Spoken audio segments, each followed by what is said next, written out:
Welcome back to my channel হেনামনির রান্নাঘর। আজ আমি তৈরি করে দেখাবো মুচমুচে খাস্তার নিমকি। বৈকালবেলা চায়ের সঙ্গে থাকে যদি এই রকম খাস্তার নিমকি, কে না খেতে পছন্দ করবে। আর তৈরি করে নেওয়া একেবারে সহজ। আসুন তাহলে দেখে নিই আমি কিভাবে তৈরি করছি। এখানে একটি আমি মিক্সিং বোল নিয়েছি, নিয়ে নেব 2 কাপ পরিমাণ ময়দা,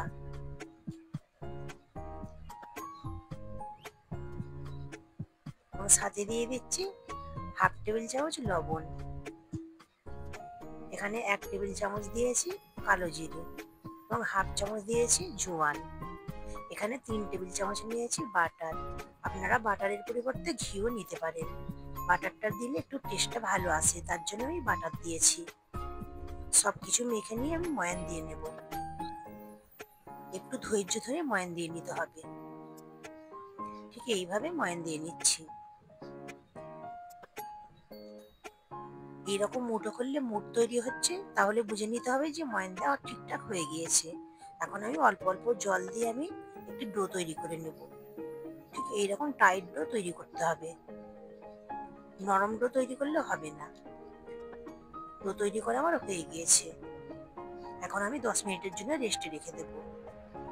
10 মিনিট পর আমি আবারও ফিরে এলাম, আবারও একটু আমি মেখে নিচ্ছি। মিষ্টির দোকানের মতন খাস্তা নিমকি কিভাবে তৈরি করতে হয় তার রেসিপিও আমার চ্যানেলে দেওয়া আছে। তার লিঙ্ক আমি ডেসক্রিপশন বক্সে দিয়ে দেবো, আপনারা চাইলে সেটিও দেখে নিতে পারেন।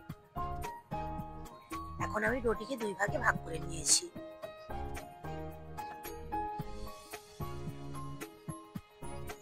বোর্ডের উপরে এইভাবে ময়দা ছিটিয়ে দিয়ে একটি লেচি নিয়ে আমি বেলে নেব। একটি গোল করে রুটির মতো তৈরি করে নিতে হবে। রুটির মতো তৈরি করে আমার হয়ে গিয়েছে। পুরুত্বটা আপনাদের দেখিয়ে দিচ্ছি। খুব পাতলাও না আবার খুব মোটাও না। এখন আমি নিমকির শেপে কেটে নিচ্ছি। আপনারা যে কোনো শেপে কাটতে পারেন, স্কোয়ার শেপেও কাটতে পারেন। আপনাদের পছন্দ মতো শেপে কেটে নেবেন।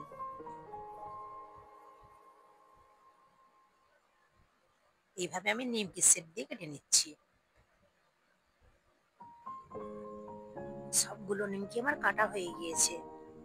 এখন প্লেটের মধ্যে আমি তুলে নিচ্ছি। এদিকে গ্যাসের ফ্লেম অন করে আমি কড়াই বসিয়ে দিয়েছি। তাতে একটু বেশি পরিমাণ তেল দিয়েছি। তেলটা মিডিয়াম গরম হলে আমি নিমকিগুলোকে দিয়ে দিচ্ছি। খুব বেশি নিমকি দেওয়া যাবে না, আমি অর্ধেকটা পরিমাণ দিয়েছি। প্রথমে গ্যাসের ফ্লেম মিডিয়াম রাখতে হবে, তারপরে গ্যাসের ফ্লেম লো করে দিতে হবে। কিছুক্ষণ সময় ভেজে নেওয়ার পর এখন ভাজা হয়ে গিয়েছে, আমি এখন তুলে নিচ্ছি। সবগুলো নিমকি আমার ভাজা হয়ে গিয়েছে, প্লেটের মধ্যে আমি নিয়ে নিলাম। এইভাবে নিমকি তৈরি করে দেখবেন আমার খাস্তা মুচমুচে তৈরি হবে। বিকালবেলা চায়ের সঙ্গে খেতে তো দারুণ লাগে। আশা করছি ভিডিওটি আপনাদের ভালো লেগেছে। ভালো লাগলে অবশ্যই আমার চ্যানেলটিকে সাবস্ক্রাইব করে দেবেন এবং একটি ভিডিওতে লাইক দিয়ে দেবেন। আবারও দেখা হচ্ছে অন্য কোনো একটি এপিসোডে। Thanks for watching.